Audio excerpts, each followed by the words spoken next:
This happened to me a few years ago when I was working for a small-time administration office as a security guard. The building had just been purchased by the company and was in a sad state of disrepair, so while there were no actual employees working in the building at the time, we had to be there to oversee some of the contractors that were working on the place. It was a small team consisting of Jake, Miguel, and myself.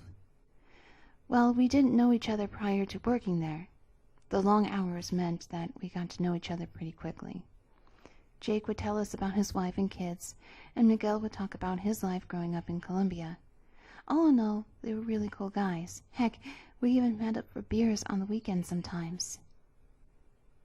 It was 6 days to Christmas Day when Miguel and I received a call from the head office.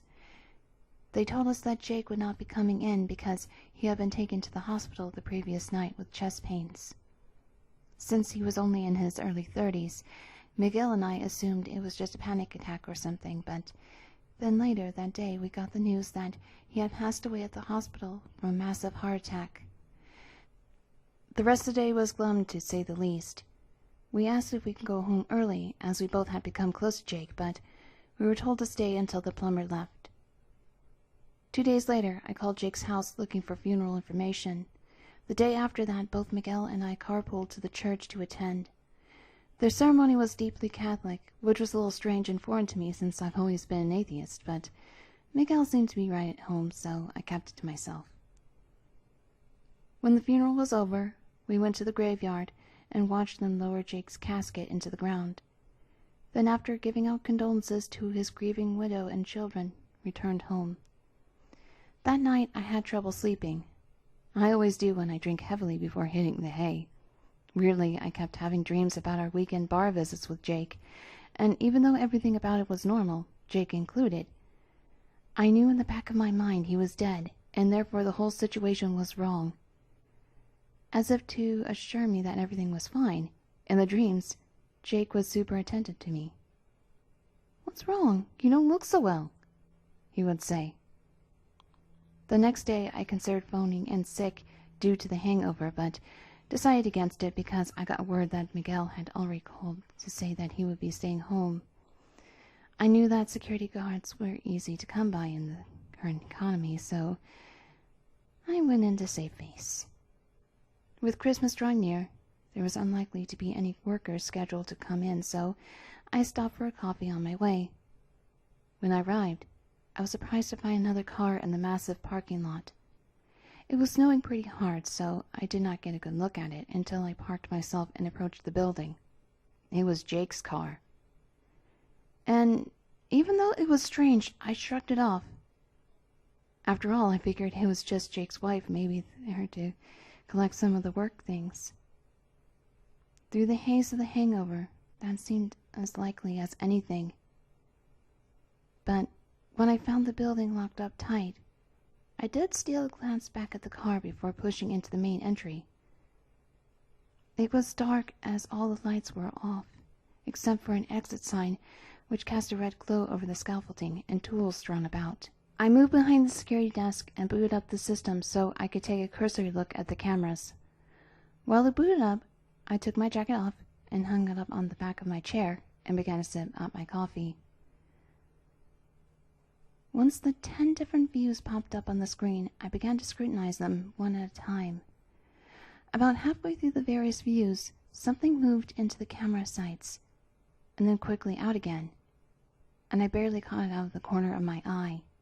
The last camera was set up in our shipping and receiving warehouse at the back of the building, which was a small trek down a long hallway with no windows or doors, and around a corner. Sighing, I got up and, turning the light system on, journeyed down the hallway with my coffee in my hand. The shipping room was a total mess from all the construction garbage that they had been loading into the dumpsters in the back building, and there was a lot less light due to the reliance on the large windows and the dreary morning. I moved in a full circle around the room, looking for a raccoon or something that might have slipped in to get out of the cold. But what I found was a whole lot of nothing and a microwave the workers had set up for reheating the lunches. "Hello?" I called out for good measure. Mrs. Galloway? I added in case it was Jake's wife.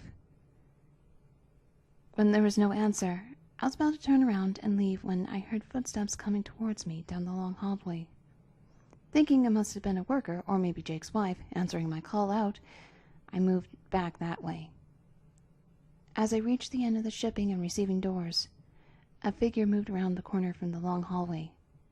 I could not believe my eyes, and neither could my hands, apparently as the coffee had just slipped right out of my grasp, splashing the hot liquid all over my sneakers. There, standing in his security uniform, was Jake. He was pale, even without the help of harsh fluorescent light, and his normally bright blue eyes were glazed over and unfocused. I opened my mouth to make a noise of astonishment, but my voice caught in my throat as his mouth fell open. His tongue lolled down over his bluish lips, wiggling like a worm, and his eyes suddenly snapped to focus on me. "What's wrong?" He slurred like a drunk man. I began to tremble and instinctively move backwards as the smell of rot and compost hit my nose. Jake's tongue retracted slowly back into his mouth as his face began to droop on the right side, his nostrils flaring up to triple their normal size. "You don't look well," he stammered in a desperate, almost yelling tone as he took a shaky step towards me. "Jake? Jake, you're dead!" was all I could manage in a shaky whisper. "What's wrong?" he asked again, taking another shaky step as his face began to droop more and more. I tried to scream, but it came out as a low groan as Jake drew closer, his face looking more like a loose-fitting Halloween mask than an actual face. He reached his hands out for me as if to embrace me in a hug as he gargled, "You don't look so well."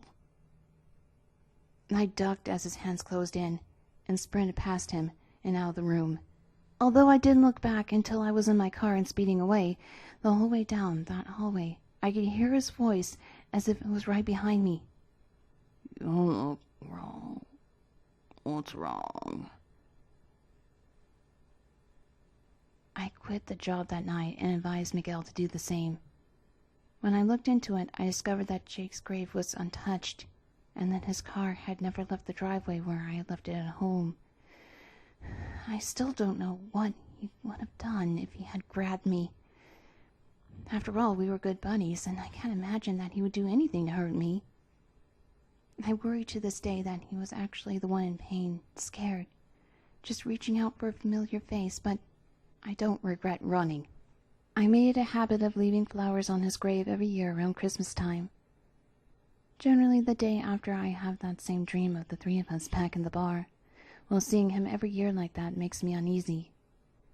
I'm just happy that his face is back to normal.